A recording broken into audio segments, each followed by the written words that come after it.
Welcome to Study Time, a televised home learning program produced by Rwanda Basic Education Board. Hello viewers, you're welcome to this session in which we are going to be looking at another component. This time around, it is Senior 6 Biology, and we are essentially looking at environmental biology, in which you have a lot of stuff. So much to do with what surrounds us, so much to do with how we are affected by what surrounds us, and how we also influence the way this environment deals with us. So today we are looking at Unit 1, population and natural resources, things that do appear in nature and we use them as requirements, as consumables. 2, we're also looking at numbers, populations, numbers, and how these numbers go up and how these numbers go down, under what factors do we have these numbers continuing to rise or fall. We also have to look at what we expect at the end of the session. 1, that we should be able to state just a right-away statement, single statement, stating, and 2, to be able to also give a definition, a short outline, a short statement telling us what is all about population and its characteristics. If we look at numbers of humans growing up, say maybe the population of a country, which we refer to simply as census, or population of goats at home, those who rear goats, cows, cockroaches in our houses, which we hardly see. What defines a population, that it is 1, and 2, what is in position to remind you that under these numbers, then we expect the following to be seen. So we are also looking at explaining the factors that do affect how populations increase. How piled are we in a given country? When we look at numbers for different countries, they are talking about, Indian population, this much. China, or a statement like we are always studying the greatest and densely populated country in the whole world. Everyone would put the hand up and say, China. But the question is, what about our own countries? Do you, for instance, know the Rwandan population as of today? What about 10 years back? Or if you look at your Mudugudu, the local settlement you have back home, how many houses? How many people per unit area? If Mudugudus are essentially the same number in terms of coverage of, say, a mile or a kilometer, the question is, how many houses? Do we look at that as density? So that's what we are going to look at today. So we need to also think about, when we talk of population, is it something dynamic? Is it something that keeps changing? Or it remains static? If around this time we are close to 13 or 14 million, around that figure, for how long shall we maintain that number? And if we don't, what's going to happen? Which takes us again to the connection between population and the natural resources. So here we go. Let's look at this. What do you make of the picture? I think any young person who would not value the life of a being would think that I need to go and have a ride here. But the question is, what type of ride is this? What do you think the picture is telling you? Is it showing us an old train? Is it showing us how many people a train can carry? What exactly is it telling us? If you look at the numbers and way down, does the picture tell us that maybe this train is filled more than its capacity? What if it was a country? Those are the things we need to ask ourselves. What if there was a restaurant in this train? How much food would we actually have to put in the train for everyone of these individuals to be able to feed on. What else do you think about the picture? Would we look at the dressing? What else can you see from the picture?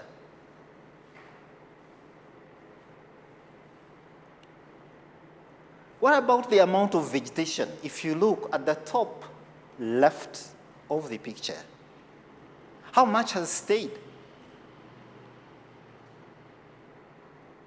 And if we were to take all these people into a settlement, how much would we need to give them places where to reside? That's what we should be looking at in the picture.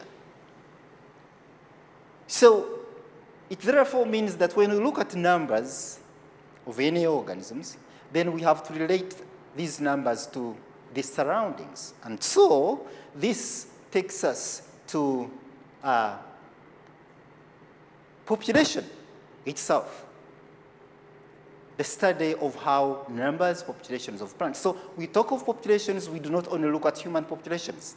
Like maybe if you can check what the picture was telling us before, one person would immediately think that I think about population, all I'm looking at are humans. No. It's all that is living as long as it is only one type. So we are looking at one, plants, animals, and other organisms, how their numbers change over time. Random population in 2000, random human population in 2005, then 2010, then now. Are the numbers changing over time? What about the space? What about the coverage of occupancy? What about the interaction with the environment? Like we were looking at the pictures before. How much of the vegetation is remaining versus the area being settled in. So we are looking at groups of organisms like we are looking at before, and we have a very important and interesting point, a very interesting point here. Species living in the same area at the same time. So two components, therefore. One, species, all those organisms able to interbreed with each other and produce a viable offspring, able to pass its life to the next generation.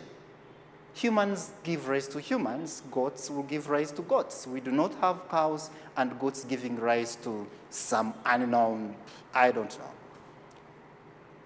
Two, the area should be the same if it is 1 square kilometer of a place, and then it should be the same amount of time. That's why we say random population / 1990.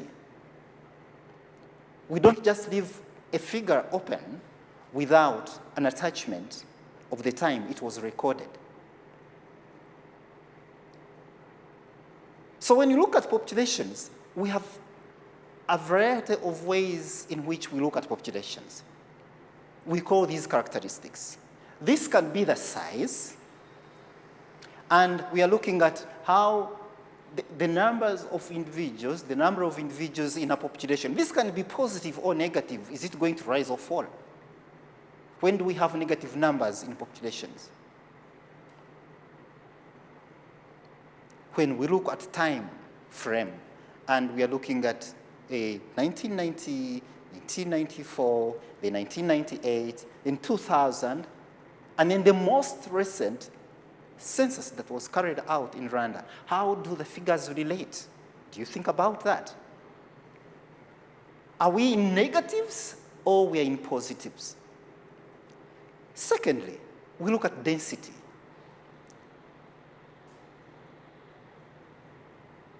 Given a square unit area, and I have one home here, another one here, so scattered in a way, and then I have another home in which I will only move 3 meters and I'm in the next house. 3 meters, the next house. The question is going to be, shall I have space for the trees? Shall I have space for the rest of the organisms to have a place to occupy? So we look at density in terms of how many individuals are in a particular area. So we also look at population growth in terms of numbers. And what do we have here? We do have the sizes of populations changing over time and growth rate in terms of the time together with the numbers. This can as well be positive or negative. So what do we have here? If we say they're positives or negatives, we're looking at is the growth rate going up or it's going down. If today we have 10 and the next day we have 8, are we going up or we are going down? Which takes us to the next component in terms of numbers. If we were to leave the world to just explode on its own, what do we have? Look at the sigmoid curves here. Something new, a very new terminology we are now having in. We are looking at numbers under ideal conditions, under normal conditions. I want us to look at this. Day 0, you have 1. These are microorganisms, the equivalent of amoeba or amoebae, which you are very used to when it comes to intestinal diseases. Day 1, you have 2. Day 2, you have 4. And then day 3. So the numbers keep going up and shooting up, skyrocketing to day 6 when we actually have a huge pile. Changes in population of Paramecium, a member of the protozoans, over a 6-day period. Just days. Just days. Look at that. Just days. And here we go.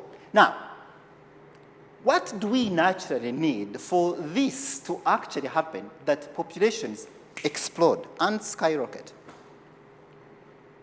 One, naturally, populations start small, and sometimes you've just settled in a new place and you're trying to get used. Look here and there. Look for the materials. Where is the river? Where do I have this? So there is some bit of time to adjust to the environment.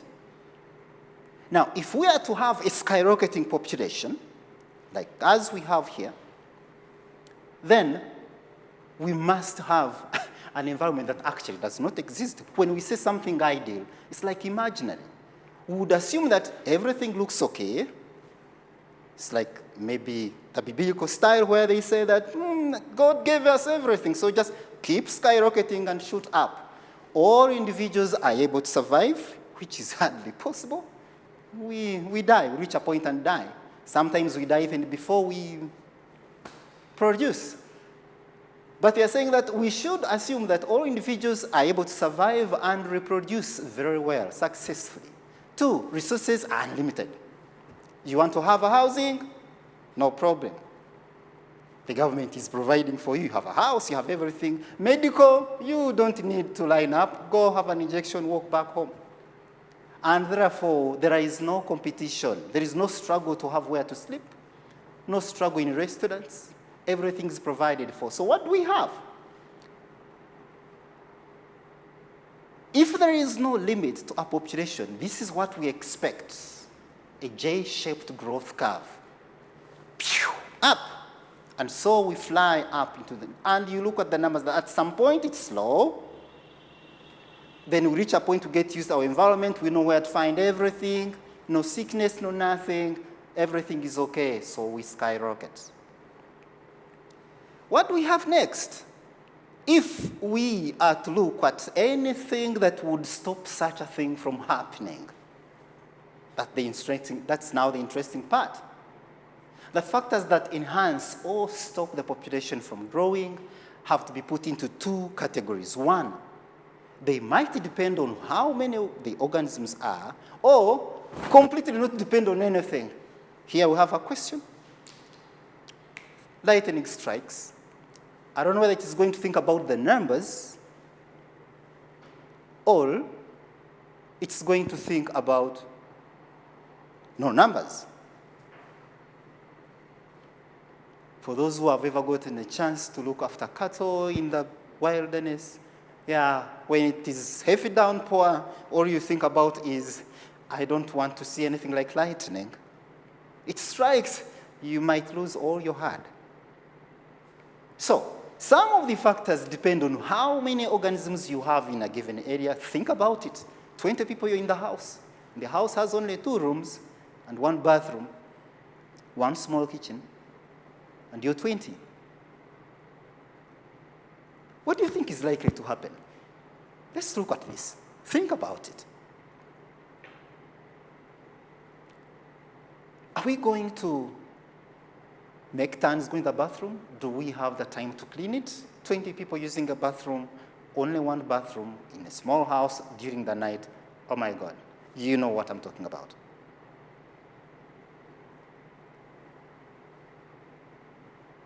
We are having this social distancing. 1.5 meters. This time you're saying 4 meters. So you have this 4 times. So you're there, I'm going to say, Bite, Amakuru, Nimeza, and that's it. It ends there. How much space shall we have? And if we are squeezed in a given population, COVID-19, there you go. We need to depend on the numbers.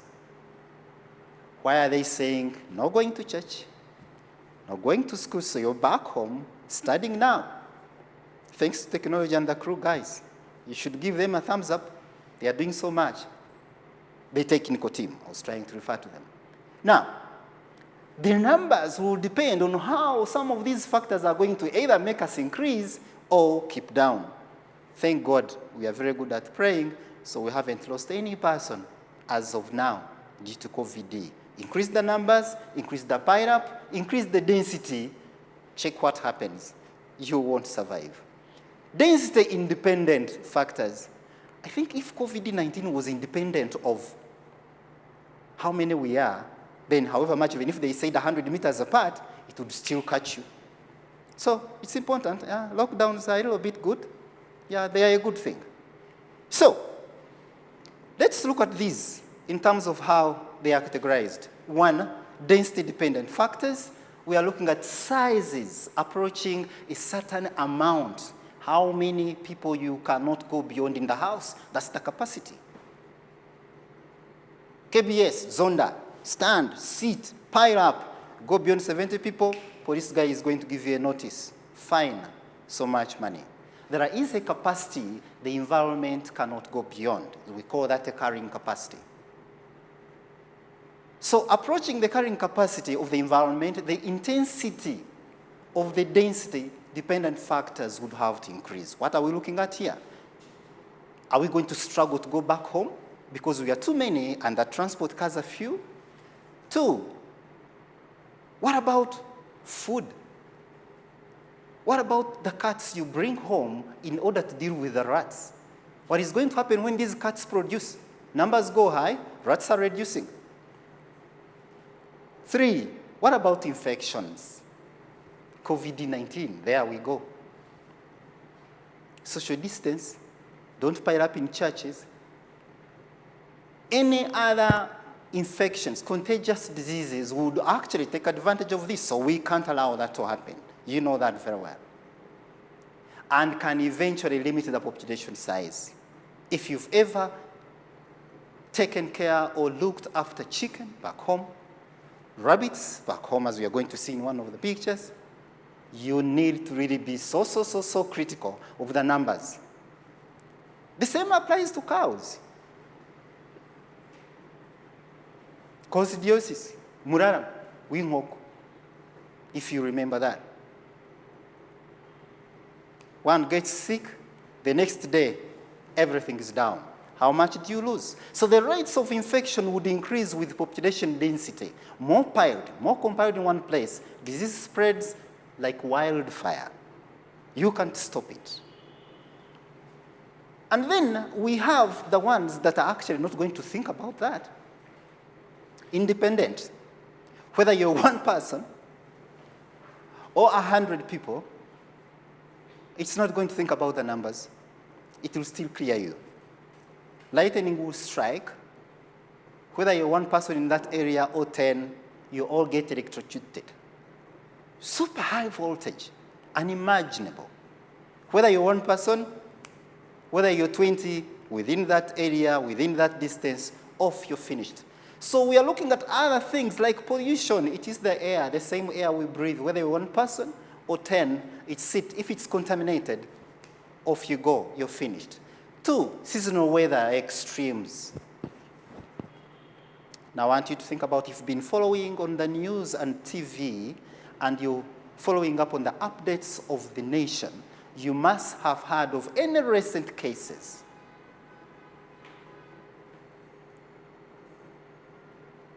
Do you have any? Can you remember some? The recent heavy downpours. Were they looking at numbers? Or whether you were 1 or 10 or 50, you would still be cleared by the floods. That's why we say does not depend. It's independent. Natural disasters, hurricanes, thank God we do not have them in Africa. If they were to come, I don't know. You have wildfires, national parks. There was a time we one time visited Akagera National Park with a group of students, and oh my God, like a stretch of like 10 kilometers was all burnt. And I started imagining, what about the snakes that were living here? What about the animals that were grazing here? I mean, what about the nesting sites for these birds? So much money lost, but you don't realize it not until no foreign exchange is coming in as in terms of tourism. Something so important here. Droughts, prolonged drought, no rain at all. The interesting part is it rains, we cry, it shines, we cry. So what do we want? Moderate. Floods, volcanic eruptions, if you can remember, I think 2000 something. Those ends near Gisenyi, I think in Goma. You should have to find out and see what could have happened then. Now, we need to give value to and give credit to people who actually worked out some of these things to be able to help us estimate. We can't know what tomorrow holds for us unless we study some of these things. So here we go. We have Pierre-François, excuse my French, I can't pronounce the next one, but I think it should be like Germanish, I don't know, published an equation that limits an exponential growth as the size of population increases. So he worked out a formula and says, you know what? We just can't live in the world where we don't know what tomorrow looks like. We need to prepare for it. Question, do we have family planning? And if we do, why? How do you control rabbits at home? Have you ever come across his information that you're using it as an application? Or some of these things are just a natural instinct. Chop! I can't control these rabbits because I do not have the grass. There is enough to feed them. Do I have enough cabbages to give my rabbits? Oh, no. So eat all of them and leave only 2 to produce again. So here we are. His equation is commonly referred to as a logistic equation. Wonderful. What are the materials that you need? So you come here and look at the exponential nature. We call this a sigmoid curve. So if you look at the graph, sizes are increasing, and the number in terms of days or time is passing, can be time in terms of, can be seconds depending on population, can be minutes if you're having a lab experiment. It can as well be years depending on population you're looking at. Check, for instance, what if there were elephants? Would you put seconds? So we have to think about how long does it take for an elephant to actually give birth? Why are their numbers so low? Which takes us to this. Why this graph is the general representation is because this can represent any organism. Here, depending on the time, these numbers go up. So you have an S-shaped curve. So up to here, you have a J curve, and then onwards you have the K, and K out of 2 represents a half of the capacity. So K is capacity. Check that again. K is the carrying capacity. The population will grow. The exponent part of the graph is this, from here to here. So this is slow, faster, rapid, and then starts to decline until it becomes constant. Check that very well. We have limitations. When does the environment set in and exert pressure for you not to rise? Could it be the food? Are you limited by the nature of the house you constructed? Could they be diseases? What about COVID? Are there countries that have been adversely affected to a point that their numbers have actually gone down? So we talk of the resistance. This is what we are looking at, that we'll have to start limiting how much an environment can hold. So,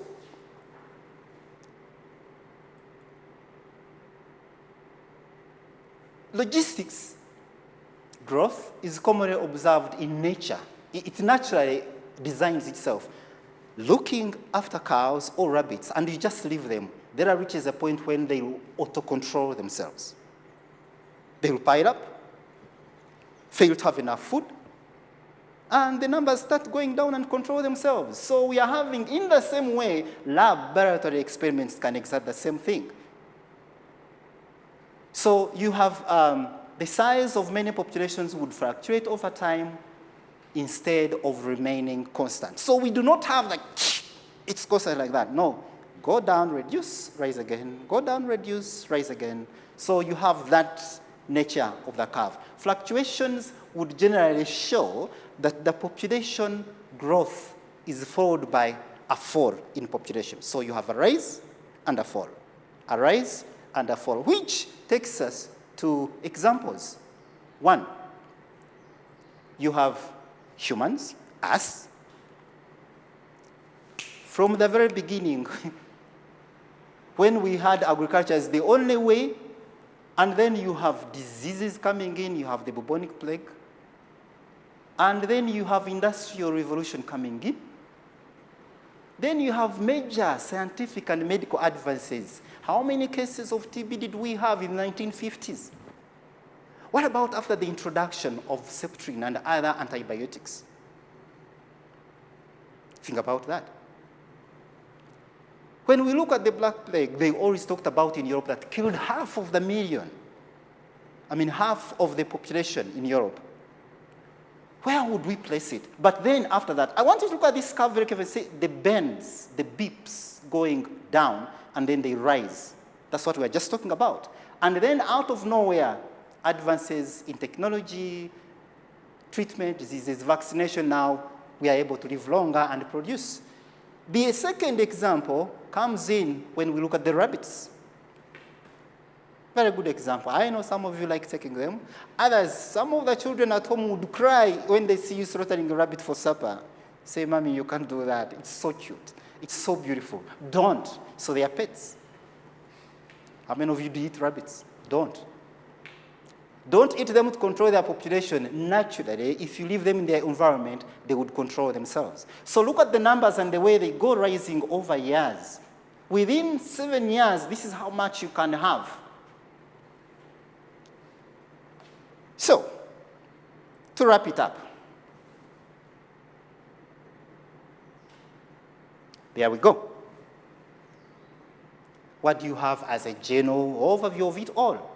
That populations would always start small, slightly get adjusted to the environment, rise exponentially.